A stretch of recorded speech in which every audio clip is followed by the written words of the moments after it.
Baik, kami ulang pertanyaannya ya. Jadi beliau bertanya, bagaimana hukumnya merokok di dalam masjid di malam takbiran ya. Jadi memang merokok di dalam masjid ini masih terjadi di sebagian tempat ya. Apalagi di malam takbiran. Kami pun dulu ketika masih kecil itu sempat menyaksikan ya orang rame-rame merokok di dalam masjid. Dan kadang-kadang yang membawa asbaknya itu yang kiainya, ustadznya ya. Jadi begini, hukum rokoknya saja itu para ulama menjelaskan di dalam kitab-kitabnya hukumnya haram ya. Salah satunya di dalam kitab Hasyiah Al-Buzairimi, di sana disebutkan Sulaiman bin Muhammad bin Umar Al-Buzairimi yang mengutip pendapat Khatib Asy-Syarbini, Al-Khatib Asy-Syarbini, beliau mengatakan bahwa rokok itu haram karena merusak badan dan merusak akal ya. Di dalam kitab tersebut diterangkan wa yahrumu ma yadurul badan au al-aqla, dan diharamkan apa yang merusak badan dan merusak akal. Wa minhu yu'lamu hurmatud dukhanil masyhur. Dari sini diketahui bahwa haramnya rokok secara masyhur ya.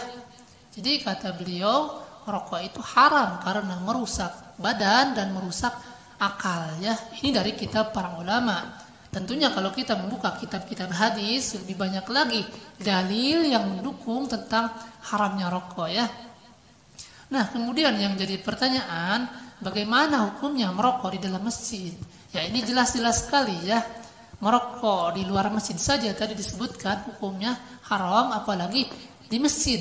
Masjid itu kan Baitullah, sama seperti Ka'bah. Itu julukannya Baitullah. Kadang manusia merokok di rumah manusia saja ada aturannya. Di rumah sakit tidak boleh merokok, di rumah pejabat tidak boleh merokok, di rumah tertentu tidak boleh merokok. Bahkan di rumah kami pun orang dilarang merokok, siapapun orangnya kami larang ya.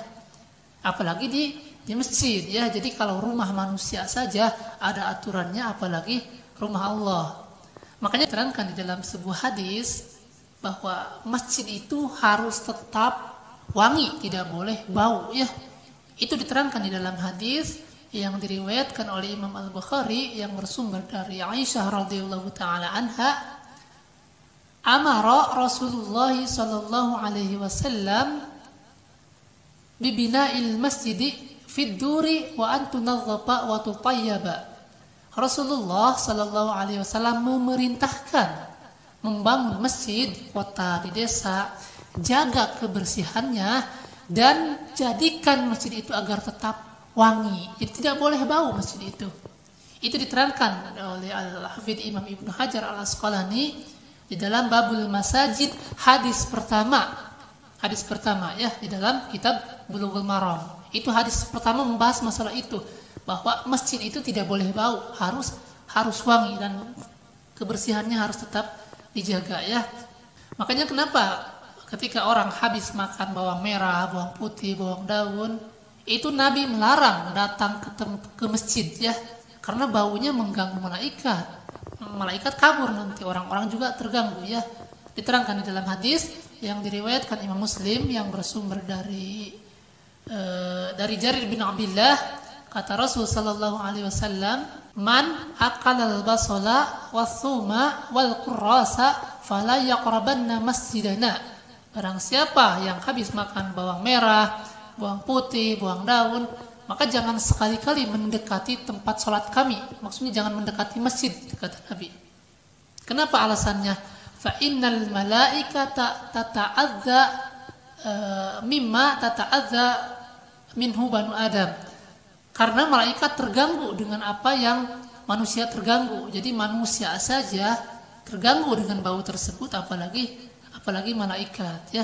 Nah, oleh sebab itu kami ingatkan kepada kaum muslimin yang masih merokok, pertama tidak boleh ya merokok di dalam masjid, karena itu merusak kehormatan masjid, membuat lari malaikat, dan Nabi pun melarang masjid dijadikan tempat yang bau.